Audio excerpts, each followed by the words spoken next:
Mas eles insistiam cada vez mais, dizendo: alvoroça o povo, ensinando por toda a Judeia, começando desde a Galileia até aqui. Então Pilatos, ouvindo falar da Galileia, perguntou se aquele homem era galileu. E sabendo que era da jurisdição de Herodes, remeteu a Herodes, que também naqueles dias estava em Jerusalém. E Herodes, quando viu a Jesus, alegrou-se muito, porque havia muito que desejava vê-lo, por ter ouvido dele muitas coisas, e esperava que ele veria fazer algum sinal. Amém. Irmãos, essa palavra a gente se dá no momento onde a gente percebe que Jesus estava vivendo as suas últimas horas na terra. Jesus tinha passado 3 anos de seu ministério fazendo conforme o Senhor tinha dado no seu coração, que era vir trazer a mensagem de arrependimento às pessoas e informar para eles que era chegado o reino de Deus, o reino do Messias. E aí, o propósito maior de Jesus era reconciliar as pessoas para com o Senhor Deus. A gente sabe, quando a gente volta no passado, no livro do Gênesis, a gente vê que havia uma aliança, havia um relacionamento entre aquelas pessoas que lá existiam com Deus. Adão e Eva foram as primeiras pessoas que nasceram. Deus colocou eles no melhor. Primeiro Ele criou os céus, a terra, o mar, os animais, a floresta, para depois criar o homem. E deu condições para o homem sobreviver. Deu um local de moradia, deu uma alimentação, viver em comunidade. E aí chega um momento que Deus estabelece para aquela humanidade 2 princípios, 2 regras, 2 normas, que eles não poderiam infringi-las. Eles podiam fazer o que eles quisessem, podiam se multiplicar sobre a face da terra, eles podiam se alimentar de qualquer que fosse a fruta, mas eles não poderiam tocar e comer na fruta do conhecimento do bem e do mal e na fruta da árvore da vida. A gente não vê em Gênesis estipulando o tempo, mas imagina-se que Eva não foi tentada uma única vez e assim caiu. A gente imagina que foram diversas, inúmeras, centenas de tentativas que Satanás ali lutou para que houvesse uma brecha e aquele relacionamento, aquela aliança viesse a ser quebrada. Até que em determinado momento ele conseguiu, usando a serpente, conseguiu convencer aquela mulher, conseguiu gerar nela um desejo, uma curiosidade, uma vontade de experimentar aquele fruto proibido. Em troca, ela receberia o conhecimento que ele disse que era igual a Deus. Ela seria igual a Deus. E daí nós já sabemos o que aconteceu. O pecado entrou dentro da terra. Com a entrada do pecado, o que foi que aconteceu? Toda vez que nós pecamos, assumimos desde então a consequência. A terra passou a ter também os seus dissabores. Hoje nós vemos terremotos, maremotos, erosão, poluição. Do mesmo jeito a humanidade passou a pecar indistintamente. A gente começa a ver que o primeiro homicídio, no Gênesis é tudo primeiro. O primeiro homicídio, Caim matou seu irmão Abel. A gente vê a primeira poligamia, quando Caim se afasta da presença de Deus e se junta a outras mulheres. A gente vê a primeira cirurgia, foi quando Eva foi tirada da costela de Adão. Deus fez a primeira cirurgia. Nós vemos o primeiro idioma, e dali veio a Torre de Babel, e dividiu-se em vários idiomas. Tudo no Gênesis. E aí de repente o pecado entrou de forma avassaladora. Aquelas pessoas que antes não iriam morrer, agora estavam morrendo. Aquelas pessoas que não iriam mais sofrer, agora estavam sofrendo. E Deus foi muito claro com eles. Deus estabeleceu punição para eles. A mulher sentiria dores no parto. O homem, quando fosse em busca da terra, teria que suar, teria que trabalhar a terra para conseguir o seu alimento. E aí tudo começou a desandar, tudo começou a se corromper. Mas diante de tudo isso, de toda essa, entre aspas, essa bagunça, esse desconcerto, o nosso Deus, o Jeová Jireh, que vive e reina para todo sempre, Ele não deixou a humanidade sozinha. Ele não deixou a humanidade sem solução, sem saída para essa quebra desse relacionamento. De antemão ele já disse logo: a sua semente, falando com a mulher, pisará a cabeça da semente da cobra. Ele ali estipulou lá na frente, bem muito tempo à frente, a vinda de um Redentor que renovaria, restabeleceria essa aliança. E o mais interessante, quem já teve a oportunidade de ler todo o Velho Testamento, olhando livro por livro, entendendo quem foi o autor, para quem foi que escreveu, o que é que ele estava buscando com aquela carta, com aqueles dizeres. Quando a gente passa a ler o Velho Testamento, ele, letra por letra, ponto por ponto, vírgula por ponto, tudo apontava para Cristo.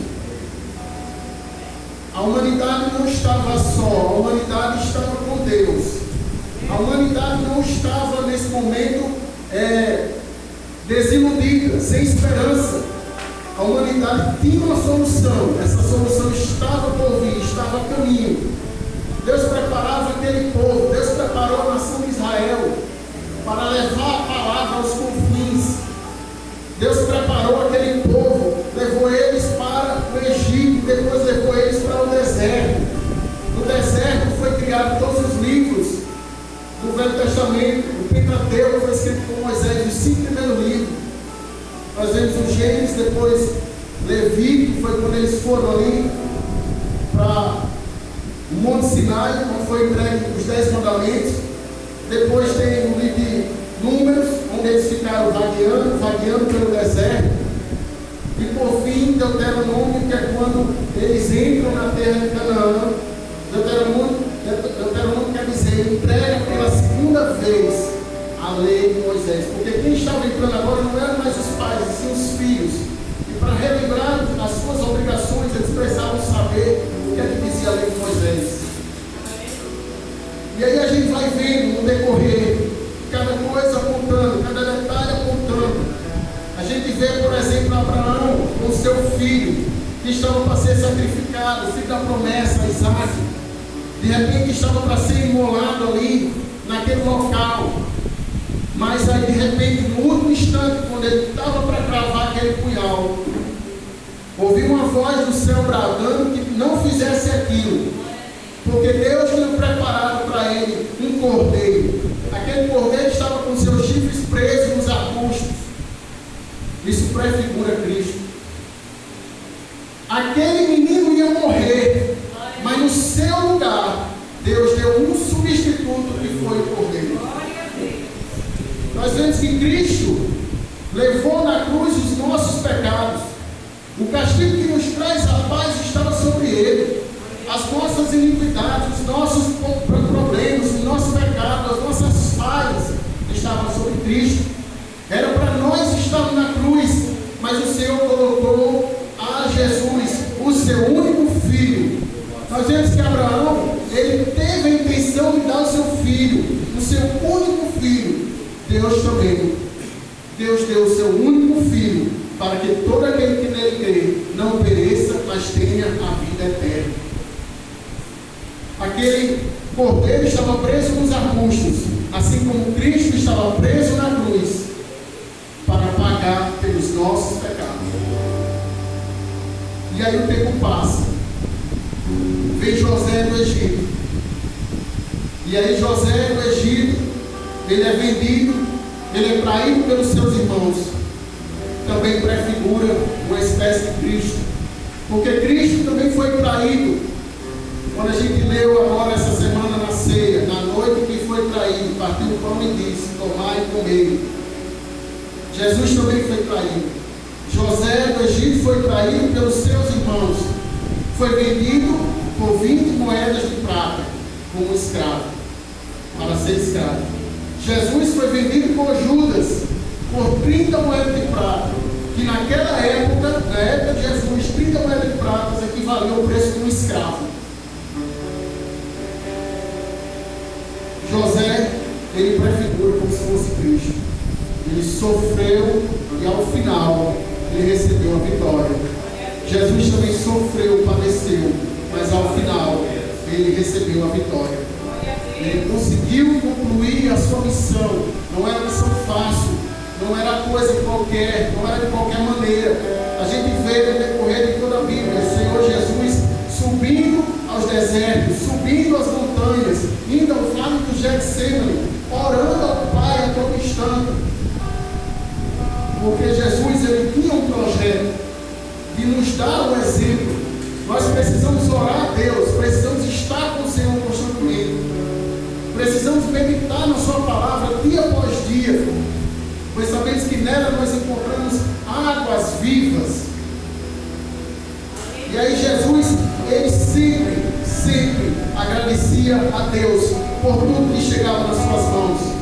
Quando trouxeram aqueles 5 pães e 2 peixes, ele agradeceu, levou ao alto e agradeceu a Deus. Quando chegou até o túmulo de Lázaro, antes de dizer: Lázaro, sai para fora, ele orou a Deus: Senhor, eu estou aqui para a tua honra e a tua glória, o seu nome para ser glorificado para todo sempre com esta obra. Do mesmo jeito somos nós, irmãos. Nós não somos nada, somos pó, poeira. Estamos hoje aqui, amanhã não. Estamos bem hoje, amanhã estamos doentes. Estamos hoje trabalhando, amanhã estamos desempregados. Estamos hoje morando aqui, amanhã de repente estamos morando em outro lugar. Nós somos como folha seca, levada ao vento. Mas o Senhor Jesus, ele nos mostrou a necessidade da oração, a necessidade da perseverança, a necessidade de buscar. Ele sabia que essa obra era de suma importância, ele não poderia jamais pecar, porque por um homem o pecado entrou na face da terra, Adão, que não tinha pecado, passou a ter. E através de Jesus, que não tinha pecado, esse pagamento precisava ser feito em prol da humanidade. Então nós vemos aqui no livro de Lucas, quando Jesus, nos seus últimos instantes agora, estava perante o Sinédrio, perante homens pecadores. Imagine, irmãos, Deus, o Criador dos céus e da terra. João disse que ele era o Verbo se fez carne e habitou no nosso meio. Jesus estava no princípio com Deus e com o Espírito Santo que pairava sobre a face das águas. Esse mesmo Jesus, que nós sabemos que Ele é Deus, agora estava para ser julgado por homens pecadores, homens idólatras, homens amantes de si mesmos, homens vaidosos, homens que buscavam lucro, que buscavam privilégios, que eram amantes das primeiras cadeiras. Agora seria julgado por eles. Eu fico imaginando, irmãos, quantas das vezes passamos por situações semelhantes na nossa vida. Às vezes estamos num beco sem saída, às vezes não entendemos o propósito das coisas. Por que estamos passando por isso, Jesus? Que decisão vou tomar agora? Às vezes estamos sem dinheiro, às vezes não sabemos a quem recorrer, às vezes não é nem um problema material, um problema espiritual que foge das nossas condições. Eu fico imaginando os servos, os discípulos de Jesus, as pessoas que gostavam de escutar a mensagem de Jesus, aquelas pessoas ficaram imaginando: como pode ser isso? Esse homem não pecou, esse homem não fez mal algum. Mesmo assim, Pilatos e Herodes não encontraram mal algum nesse homem, e mesmo assim vai ser crucificado. E agora as autoridades não para ser crucificado. Está sendo acusado falsamente. Foi levado para o sinédrio. Estão descumprindo todas as leis de Moisés. Está sendo julgado por algo que não fez. Tem testemunhas falsas acusando a ele. Eu fico imaginando os discípulos. Eles não sabiam, não entendiam. Estavam com o quê? Com o quê barata conta? Não sabem o que fazer, nem para onde vai, nem entender a situação.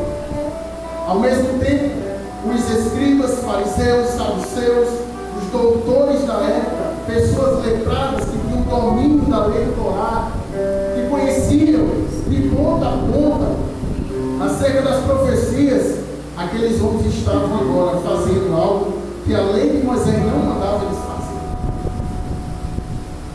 A lei de Moisés não mandava matar injustamente. E eles estavam tomando essa direção. E ao mesmo tempo eu vejo Satanás e os seus demônios no mundo espiritual, dando gargalhada com tudo que ele estava assistindo. Tá, e agora a gente fez um rebuliço, vão levar isso aí para ser crucificado, acabou-se. Esses outros aí vão ganhar porque estão visando a corrupção, ganhar prêmios, ganhar favores políticos. E a população vai ficar aí, vai vir outro depois, e é isso.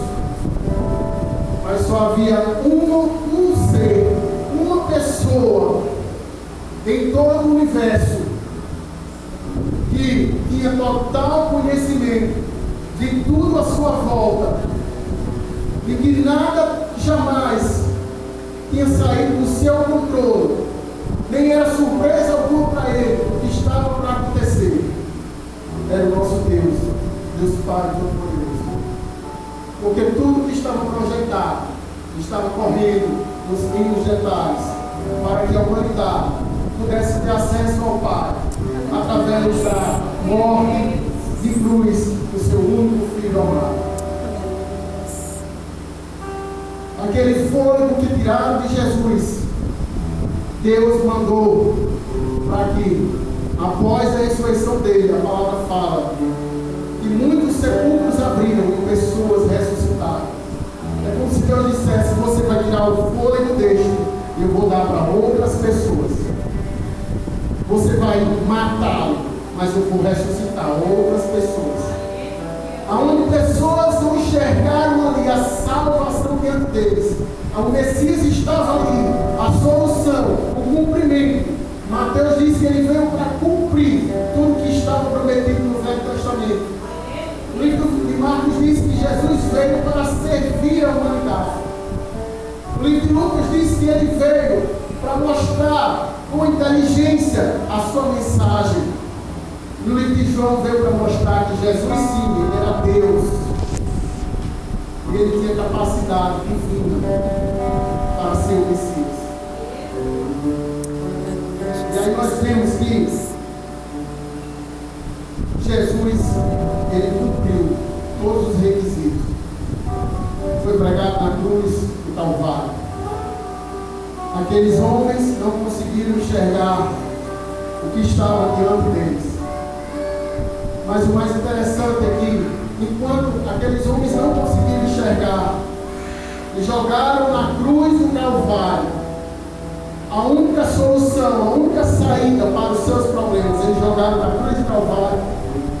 Deus, pela sua infinita misericórdia, quando Cristo dá o seu último suspiro, a terra treme, a terra, o sol some, as nuvens ficam enegrecidas, ocorre um abalo sísmico na terra, e aí fica aquela ideia.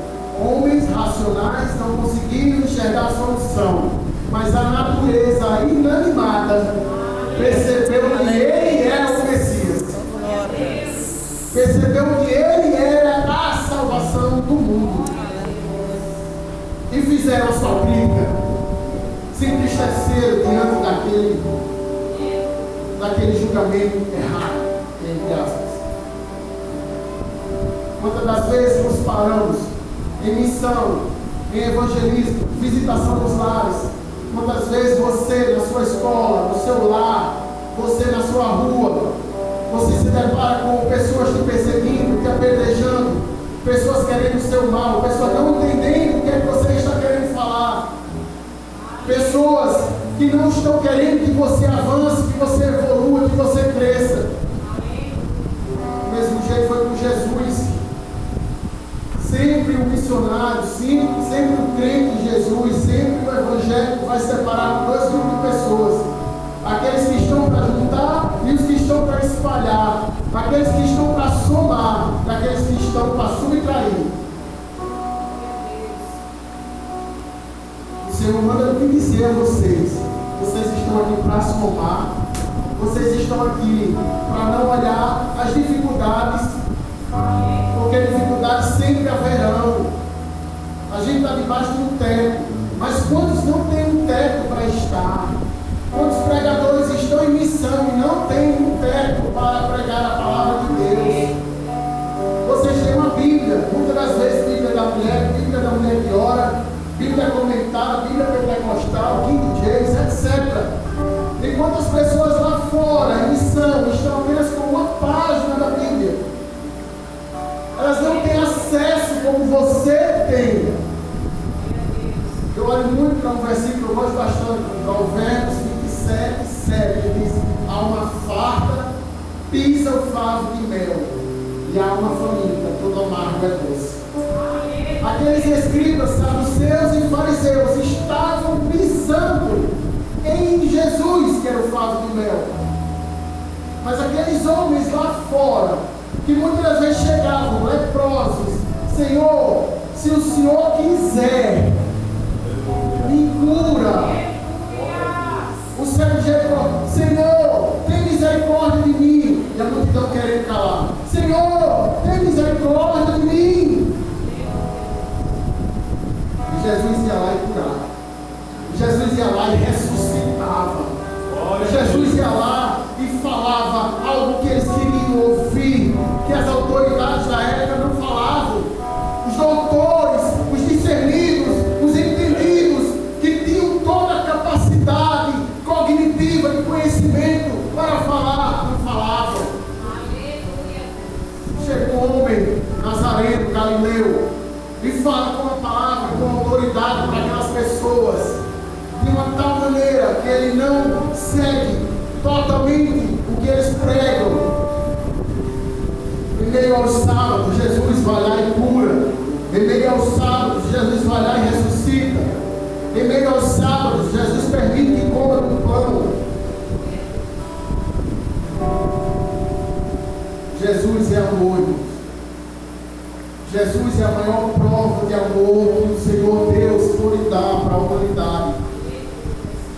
Jesus foi, é e sempre será o nosso mestre amado. Tudo que nós temos, a Bíblia, foi escrito por mais de 40 autores, por muitos e muitos anos. Eu não me lembro agora se foram 2.000, foram 4.000 anos. Pessoas letradas como Lucas. Lucas era um médico amado de Paulo, era um homem que tinha entendimento. Ele falava o hebraico na forma mais culta, na forma mais bonita, mais poética. Ele sabia escrever, ele sabia investigar. Ele escreveu o livro de Lucas e o livro de Atos como para evangelizar uma pessoa que era um centurião lá de Roma. É o livro mais detalhado de todos os evangelhos. Lucas não é da mesma época de Jesus, ele é pós a morte de Jesus. E aí nós vemos também João. João escreveu o livro de João, escreveu o primeiro e segundo João, escreveu o livro de Apocalipse. O mais interessante notar é que esses livros não foram escritos, tipo assim, Jesus fez milagre hoje e eles anotaram. Não, 60, 70, 80 anos após a morte de Jesus, esses livros foram escritos. Mas o que deu para eles foi o Espírito Santo que revelou cada detalhe. Foi o Espírito Santo que deu para eles a inspiração, que a gente chama de plenária, para escrever vê a Bíblia Sagrada. Nós temos na Bíblia Sagrada todas as informações necessárias que nós precisamos para o nosso dia a dia. Não vamos rejeitar a oportunidade de termos a palavra, o alimento em casa, para assistir outras coisas que não vão lhe dar o sustento, o nutriente, o necessário para a sua caminhada.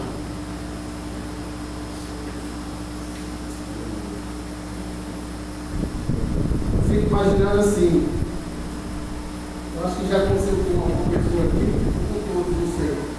Comigo já, vai passando uma rua, você olha, tem um papel no chão, papel amassado, jogado assim no léu.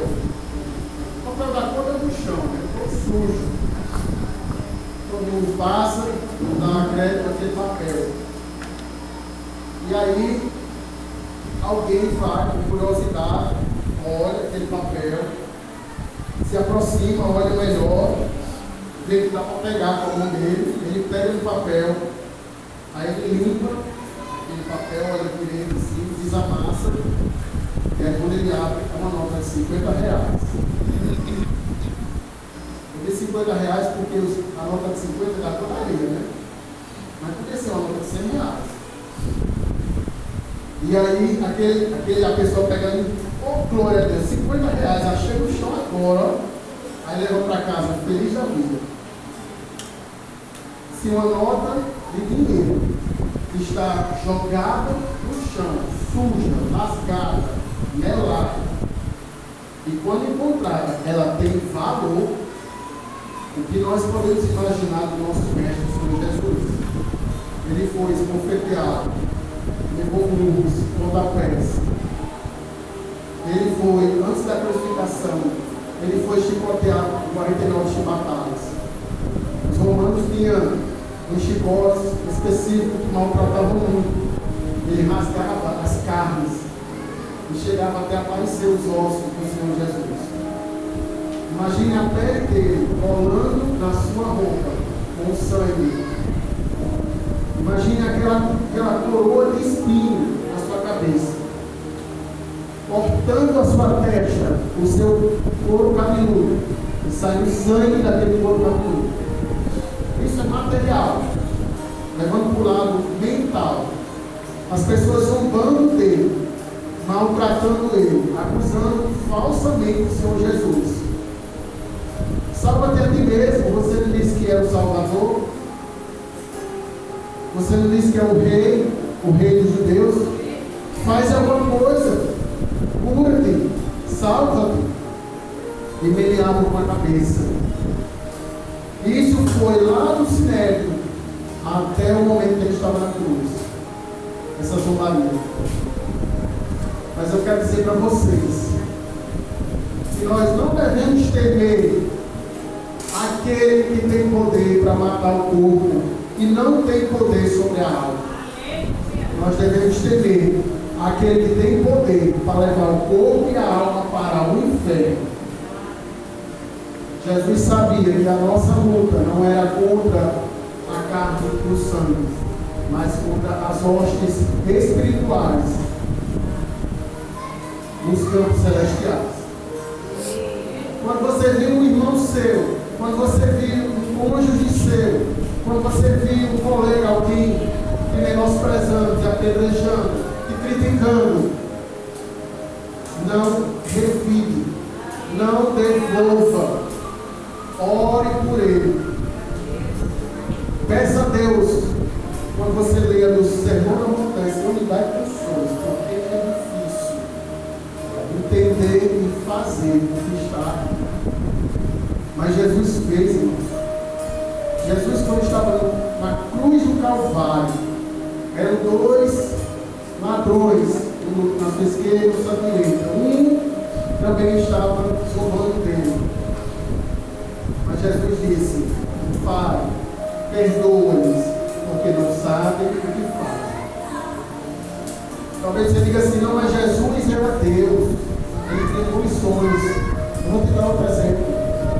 Estevão, você olha lá no Enviados, Estevão estava para ser apedrejado, já estava começando a apedrejar ele. Ele ajoelhou-se no chão, ele olhou para o céu e disse: Senhor, não impute sobre eles este pecado. A palavra de Deus diz: e adormeceu, morreu. Que a gente também não revive contra o próximo, pois nós não sabemos qual é o dia de amanhã. Às vezes aquela pessoa que está te apedrejando no futuro vai ser um pregador. No futuro ela virá para a igreja. No futuro ela vai aceitar Jesus como seu Senhor e Salvador. Tem uma parábola que Jesus conta, a parábola dos trabalhadores da vinha, onde ele conta que o pai de família saiu pela manhã a trazer trabalhadores para a sua vinha, e ele contratava dizendo assim: vá para a minha vinha, eu te darei um denário. À tarde ele foi de novo em busca de novos trabalhadores, e aí ele disse: vá para a minha vinha trabalhar, eu te pagarei um denário. À noite, já perto de terminar os trabalhos, ele ainda foi em busca de mais trabalhadores. E ele fez a mesma coisa: vá trabalhar na minha vinha, e eu te pagarei um denário. Esse denário, irmãos, representa a vida eterna. Todas as pessoas, seja no início das suas vidas, seja durante suas vidas, ou seja no leito de morte. Às vezes a pessoa está lá no hospital já, as máquinas já mostrando ali o final da vida daquele homem, daquela mulher. E aí chega o enfermeiro, chega o médico, e vê que ele está próximo, prega para ele a palavra de Deus, e aquela pessoa aceita Jesus. Ele pode ter passado uma vida todinha de escarnecimento, de blasfêmia, etc., de prostituição, mas no seu último instante ele aceitou Jesus e vai receber a vida eterna. Nós não sabemos o dia do amanhã. Nós não devemos julgar ninguém. Jesus não julgou, Estevão não julgou. Então não podemos também fazer o mesmo. Precisamos amar o próximo. Não iremos compactuar com as pessoas, não iremos sentar à mesa com os escarnecedores, não iremos andar com eles, mas podemos orar por eles. Nós podemos fazer uma coisa por essas pessoas. O trabalho da igreja como missão é ser uma referência, ser luz. Nós somos instrumentos na mão do Senhor, somos os vasos. Precisamos pedir a Deus estratégias. No meio da outra pregação que eu fiz aqui, eu disse que vocês pedissem estratégia. Deus nos capacita, Deus nos dá horizontes.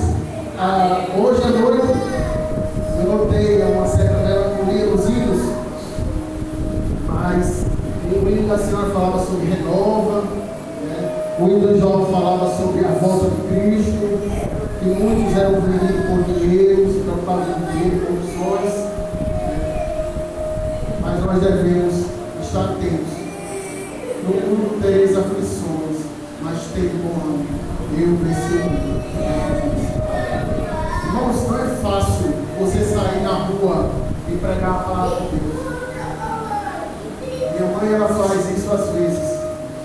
Às vezes ela diz que tem encontrado muita resistência. Ela viaja de ônibus.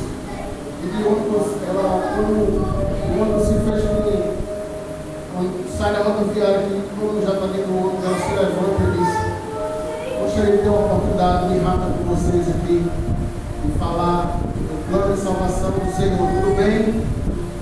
E aí todo mundo fica calado, ela continua. Cerca de uns 2 minutos, coisa rápida, ela fala da salvação. E já teve vezes que alguém se levantou e disse: eu não quero escutar não. Quero escutar isso não, quero ter silêncio numa viagem. E aí de repente, não sei quantos crentes, ei, calma aí, que quantas vezes você comprou a passagem, eu comprei também, eu quero escutar e tal, começa, aí continua, né? Às vezes ela chega no banco, faz um pagamento, ela vê que arruma gente sentada. Ela se levanta e diz: irmão, meu nome é Luziné, eu queria falar do Jesus. E eu fico olhando assim, quantos crentes estão ali, vendo aquela reação? E talvez pense consigo mesmo: eu não teria coragem de fazer isso, teria vergonha. Mas irmãos, Paulo não teve vergonha, Estevão não teve vergonha, muitos na Bíblia não tiveram vergonha. Barnabé, Silas, Pedro, Tiago, João, não tiveram vergonha. Precisamos estar mais próximos do Senhor. Precisamos estar com o Senhor. Ele está voltando. Mas muitos são chamados e poucos são os escolhidos. Eu quero terminar a palavra, como se encontra lá em Gálatas 2:20, diz assim: já estou crucificado com Cristo, e vivo, não mais eu, mas Cristo vive em mim. E a vida que agora vivo na carne, vivo-a na fé do Filho de Deus, o qual me amou e se entregou a si mesmo por mim. Agradeço a Deus pela oportunidade de trazer a mensagem do Senhor.